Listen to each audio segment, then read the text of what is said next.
Children in schools all over the Philippines sing these verses of their national anthem.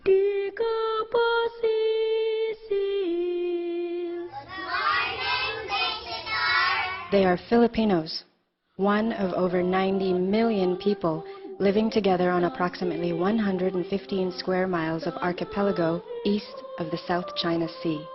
That's about 758 people living on every square mile. Compare this to only about 79 people per square mile in the United States, or 9 people per square mile in Canada. It is difficult to feel hopeful in a world where almost half of the population lives in poverty, on less than $2 per day, and yet 200 new babies are born every hour in the Philippines, 3 every minute. It is difficult to dream of a future that isn't beset by problems that are unheard of in the Western world.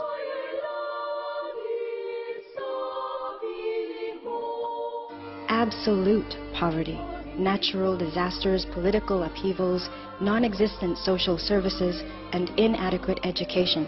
Children here in the dump sites of Cebu cannot even name the causes of their own misfortune, even though they are the most victimized by them. The Philippines is full of wonderful rules and regulations, what has been come to be called the freedom and bondage of chaos. I can do what I want, but that just leads to less freedom for everybody. We are spread out in an archipelago, and we have a large population. That makes us difficult to control. The problem before, or the situation here before, were multiplied. Like population, the population has grown. Under the Arroyo administration, our economy is growing, in fact faster than the previous 2 or 3 presidents. However, while the economy is growing, poverty is also getting worse. As of the moment, there are plenty of environmental problems that arise because of human intervention. You know, in the dump, you need to be very active. There's no time for you to plant because everybody is trying to live in a survival mode.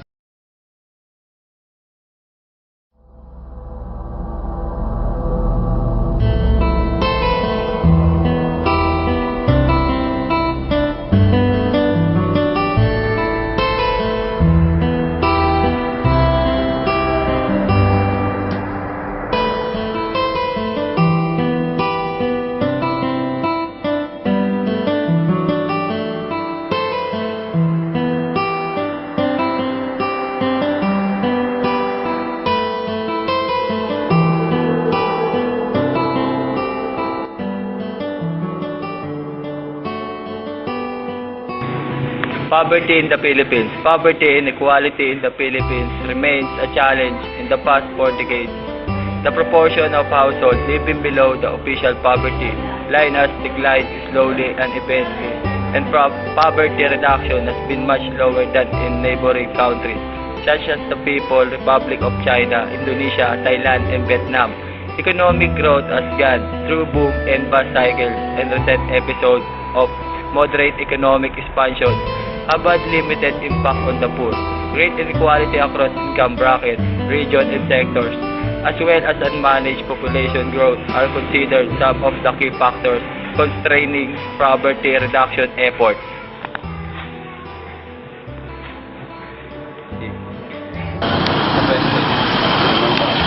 Limang taon na po. Kamusta naman po yung kalagayan sa China?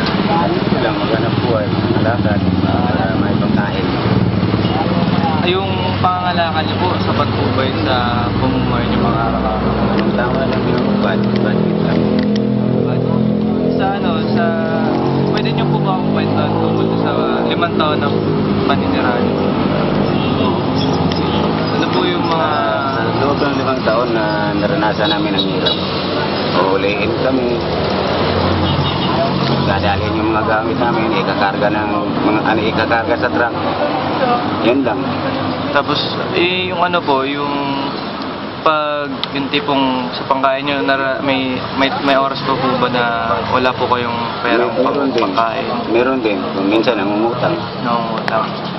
Nakakabawi naman po kayo? Nakakabawi din. Minsan may mga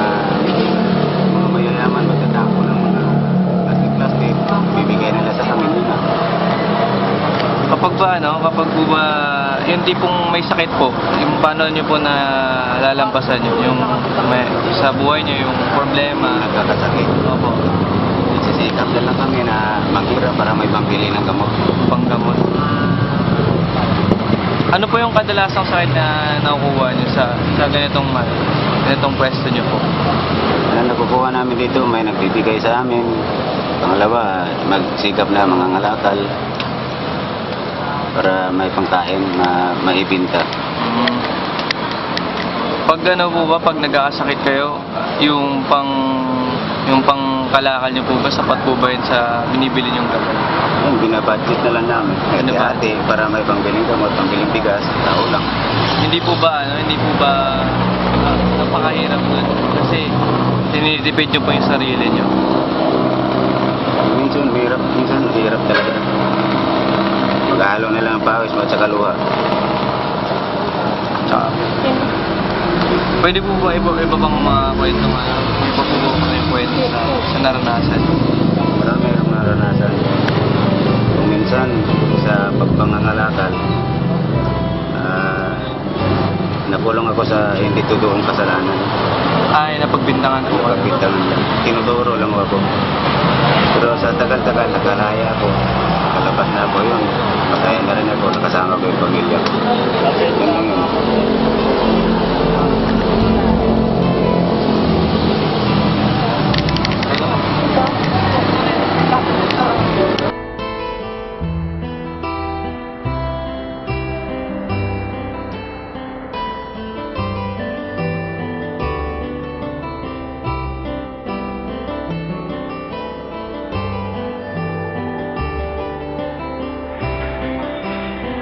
The main causes of poverty in the country include the following: slow to moderate economic growth for the past 40 years, low growth elasticity of poverty reduction, weakness in employment generation and equality of jobs generated, failure to fully develop the agriculture sector, high inflation during crisis periods, high levels of population growth, high and persistent levels of inequality in incomes and assets, which dampen the positive impact of economic expansion, and recurrent shocks and exposure to risks such as economic crisis, conflicts, natural disasters, and environmental poverty.